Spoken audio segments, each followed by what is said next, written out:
कौन है? शिव शंकर, शिव शिव शंकर, ये दो नाम जोड़ दिए। शिव माने कल्याणकारी, शिव माने बिंदु,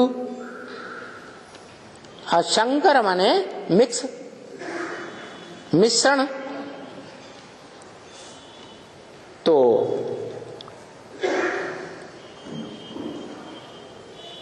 सदाकाल हैं, दोनों सदाकाल हैं।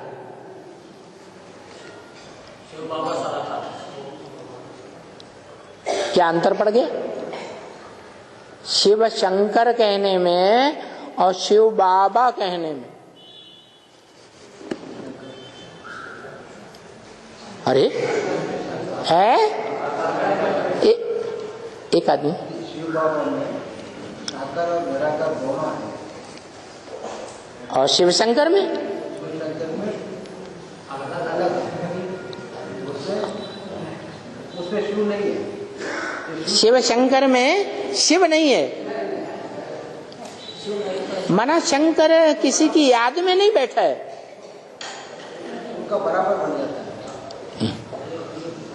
शंकर जो नामधारी है, काम के आधार पर नाम पड़े हैं शास्त्रों में, वो शंकर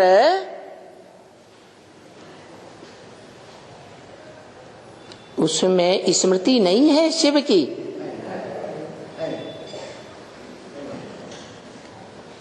और ब्रह्म वाक्य भी तो है, वेदवाणी है क्या? तुम मुझे जितना याद करते हो उतना मैं तुम्हारे साथ हूं। तो शंकर याद में है, होता है या नहीं होता है? तो कैसे कह दिया कि शंकर में शिव नहीं होता?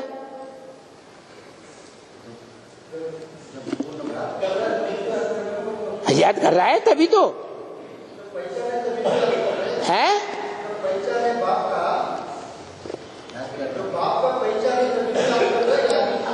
हाँ हाँ, बिना पहचाने कैसे याद करेगा?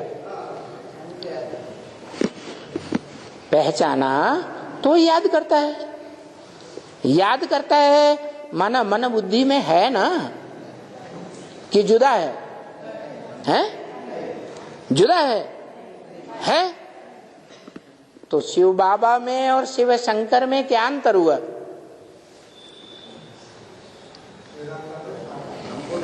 अरे बताओ। तो सारे जवाब भाई लोग ही दे रहे हैं, माताएं नहीं देंगी है? देखो बाबा ने कहा शिव शक्तियां स्वर्ग के गेट खोलेंगी, भाइयों को दुर्योधन दुशासन बता दिया है। वो तो अपनी करनी से बाज नहीं आने वाले। तो बाबा की आस किसके ऊपर लगी हुई है? शक्तियों के ऊपर। शक्तियां डम्ब होके बैठ जाए है? शिव बाबा और शिव शंकर में अंतर है या नहीं? क्या अंतर है? एक है, एक आदमी बोलो। शिव भी पुरुषार्थी है, करने वाला है। शंकर पुरुषार्थ करने वाला है, नहीं करना वाला।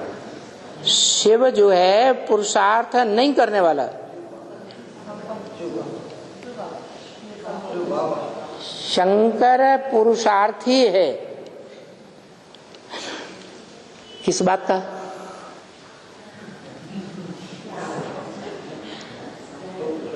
किस बात का पुरुषार्थी है?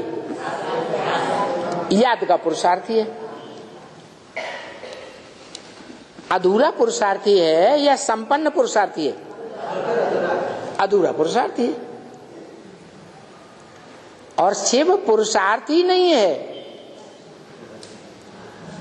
याद का, क्योंकि उसे याद करने की दरकार है ही नहीं। लेकिन सदा काल शिव है या नहीं है? सदा काल बिंदु है या नहीं है? है, सदा काल बिंदु है। और शंकर कभी ज्योति बिंदु रूप है, कभी नहीं है। तो ये अंतर हो गया। जब पुरुषार्थी है तो शंकर है, और शंकर है तो अधूरा पुरुषार्थी है। पुरुषार्थी भी है और पुरुषार्थ कराने वाला भी है। माना जब हम कहते हैं शिव शंकर, तो पुरुषार्थ कराने वाला शिव शंकर है या शंकर है?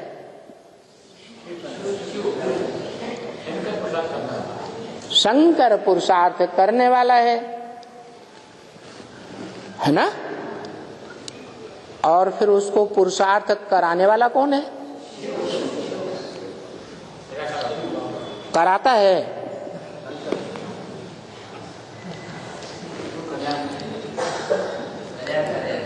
कराता है। शंकर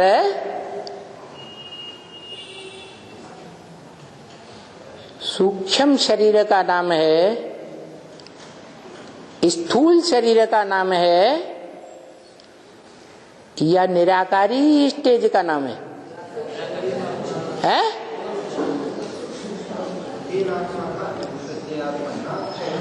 हाँ, तीन आत्माएं जिसमें कार्य करें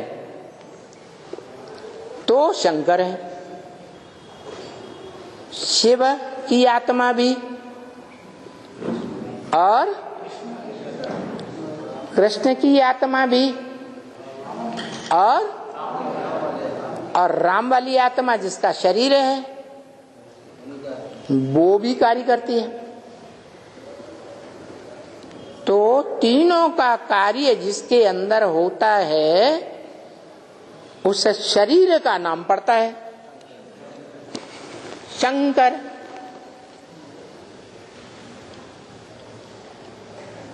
नहीं तो नाम आत्मा का नहीं पड़ता। जिस आत्मा का नाम पड़ता है वो शिव है, और वो एक ही है, कोई दूसरी आत्मा नहीं है जिसके आत्मा का नाम हो शिव। तो शंकर किसका नाम है? शरीरधारी का नाम है, जिस शरीर में तीन आत्माएं कार्य करती हैं। शिव की आत्मा जो सदा ज्योति बिंदु है, शंकर की आत्मा जो सदा ज्योति बिंदु नहीं है, कभी है कभी स्मृति स्वरूप बनती है तो है कि हाँ स्मृति आ गई, मैं शरीर नहीं हूं, मैं ज्योति बिंदु आत्मा हूं। तो और तीसरी आत्मा भी क्या? सूक्ष्म शरीरधारी आत्मा जो उसमें प्रवेश करती है, पावरफुल में प्रवेश करती है या कमजोर में प्रवेश करती है?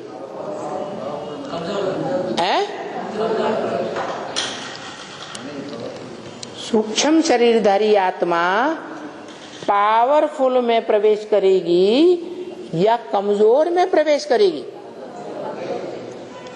कमजोर में ही पावरफुल आत्मा प्रवेश करती है।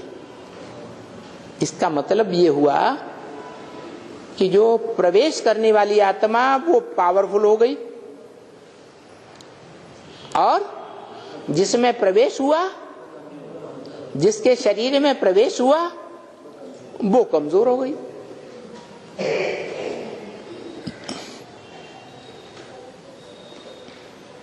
ऐसे ही बीज का जब ये हाल है, मनुष्य सृष्टि के बीज का,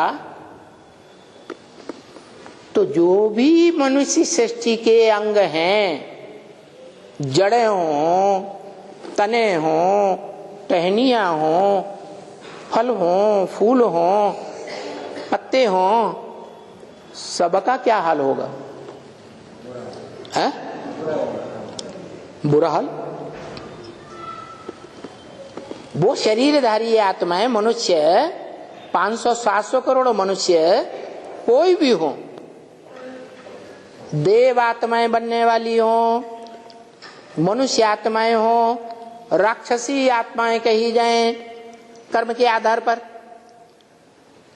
लेकिन वो सब की सब जब बीज का ये हाल है क्या, तो उस आत्मा का जो शरीर है उसको कोई कैप्चर कर लेता है।